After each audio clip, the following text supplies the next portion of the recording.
Strongly bullish GEV stock has just been printing high prices since the last 1 year, up 187.25% since the last 1 year, up 33% since the last 6 months, up 24% since the last 1 month. This is roughly right around the sort of gains most stocks have printed over the last 1 month, even though it's slightly up than the average. The average is roughly around 20%. So, well, on Tuesday, the 20th of May, the Tennessee Valley Authority announced a permit application for GE Vernova Hitachi nuclear energy facility. This development was timely given that President Trump just signed an executive order that will reduce regulation to speed up construction of nuclear reactors and expand nuclear power production. So, yeah, this is all of these are just coming right on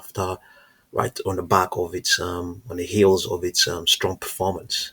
So indeed, we also saw a lot of nuclear related stocks are doing well. So let's see now. We have some piece written by on Simply Wall Street saying, yeah, the company has been improving on its return on investments, even though the industry average is still 7.4%. Its own is 11%. I don't think that.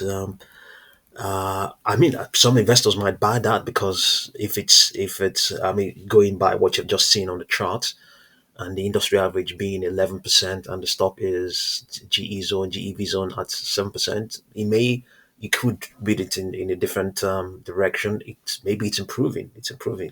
This is how you can view it.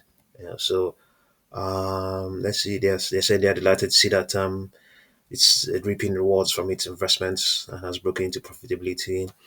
Now earns 7.4% on its capital because 2 years ago it was incurring losses, while returns have increased. The amount of capital employed by GE Vernova has remained flat over that period. Okay, that being said, while an increase in efficiency is no doubt appealing, it would be helpful to know if the company does have any investment plans going forward.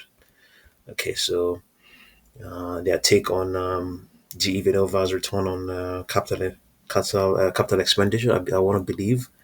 To sum up, GE Vernova is collecting highest returns from the same amount of capital, and that's impressive.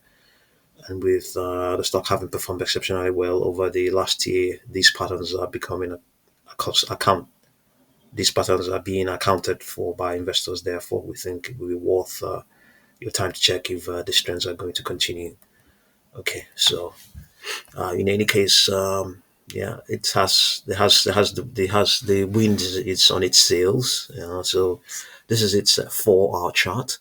Given this rejection at $4.72, we have this that rejection there, and then this pivot at let's see, at 4.62 or thereabout. We have a difference of roughly around $11, and if you use that difference of $11 and multiply by the various Fibonacci extension levels, 1.618, 2.618, 3.618, you will get project for 1.618. You have an upper projection of 482.19. That will be a new high.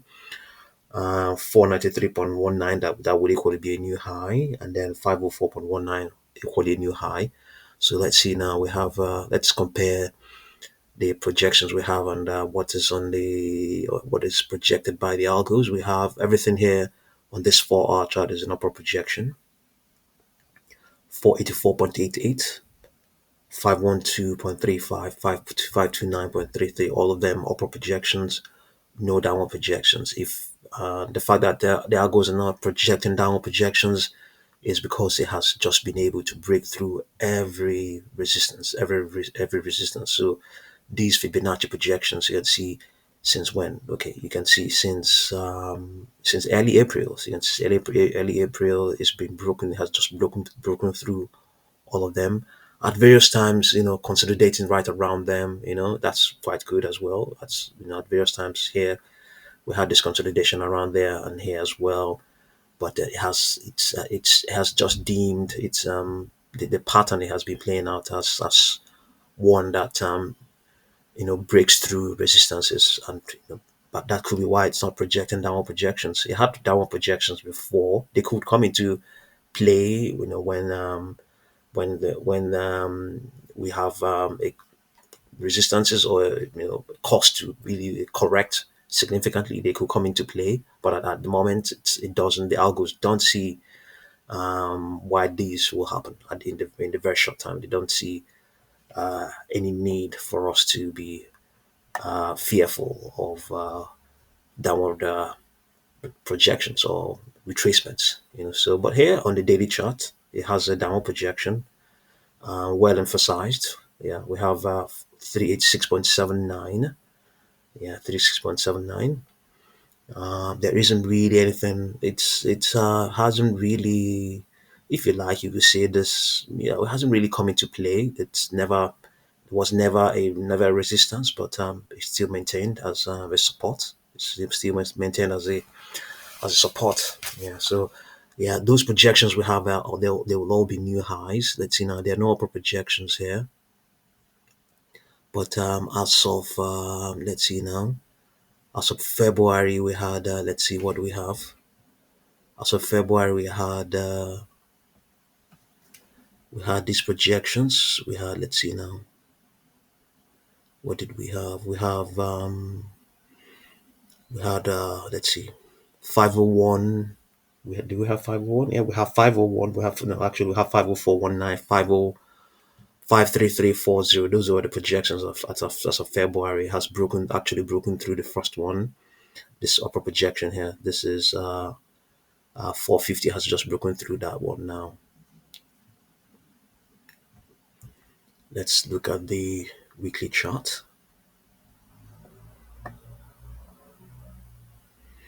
On the weekly chart, let's see what we have. We have a couple of downward projections. One downward projection, 390.08, and then everything else is an upper projection. 549.74, 663.38, 733.59, and obviously, yeah, the trend is a bullish one. Yeah, so let's see now. Okay, let's see what we can do now. Okay, let's see.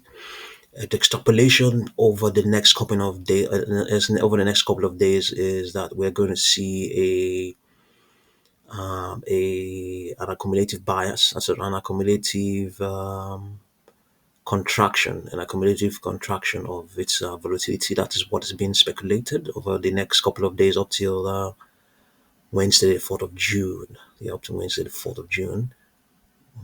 Yeah, what are the odds that that will be the case? Okay, so we have, it's expected that this strength is going to come in up till Tuesday, the 27th, and then thereafter we'll see a contraction, and then after that, maybe the trend may resume. There's no guarantee that this will be what will happen. Yeah, but interesting to see. Yeah, let's see whether we can find more news concerning GEV. It's an interesting stock. You know,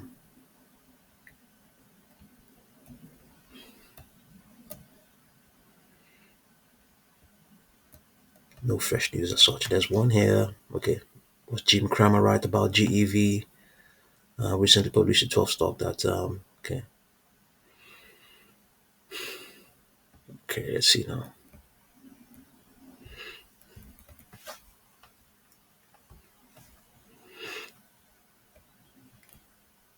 No fresh news. There's one here. Let's see. It says 4 days ago. Okay, CNBC. Yeah, okay. So in terms of probabilities, yeah, I think they're not looking that bad as such. But we could actually have a look at its um, price pressure momentum indicators.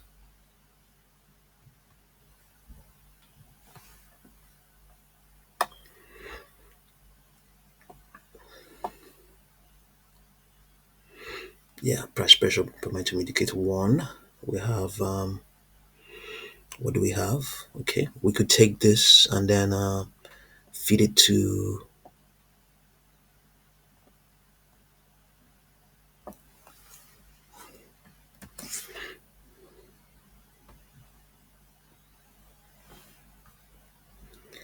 We're going to use it. We're going to feed this data to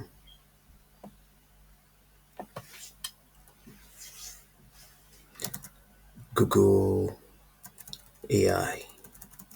Is that what it's called, right? This is what we have. Google AI Studio. We'll feed it there, and we'll see what it's going to tell us about its price pressure momentum indicators. And we try the next one, price pressure momentum 2.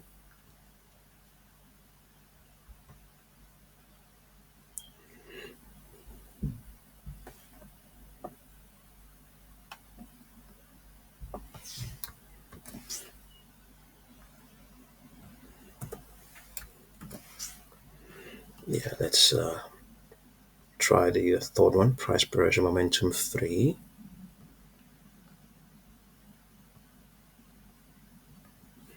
Pick up the value.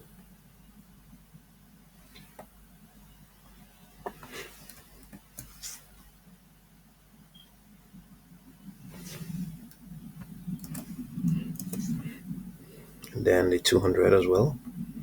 But all of these are very short term, very short term because, yeah,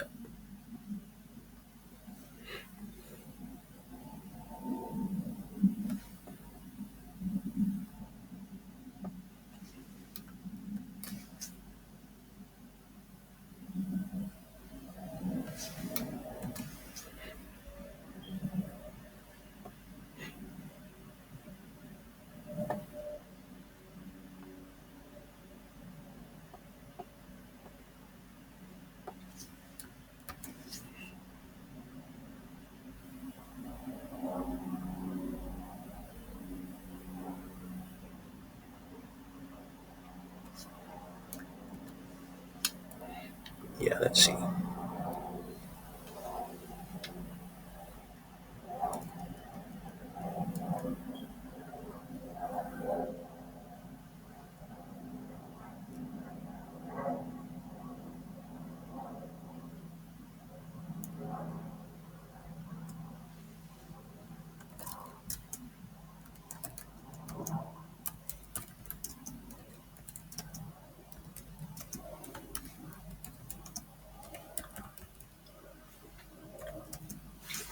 Okay, let's see.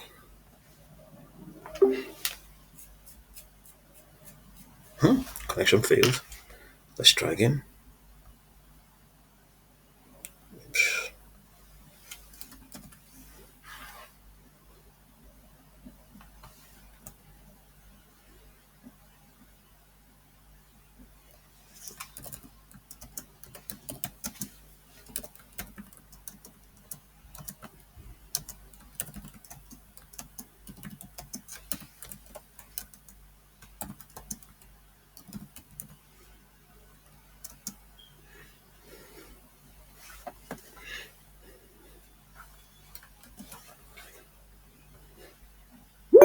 Based on the ppm values provided for GEV stock, ppm 1 is at 0.7391, ppm 2 is at 3.9117, and ppm 3 is at 3.7306. Since these values are all higher than 0.25, they indicate that the respective moving averages are in trend mode. ppm 200 is at 2.2620, which is also higher than 0.25, indicating that the 200-day moving average is also in trend mode.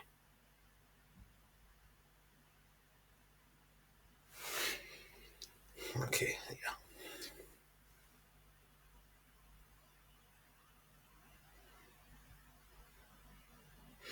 I guess, yeah. Yeah, they're all still. I mean, this is it's just telling us what we already know, what we can clearly know. It's uh, the stock is in an uptrend, yes, and just a validation of that. Yeah, so see what you make of GEV stock, and thank you very much for watching this video.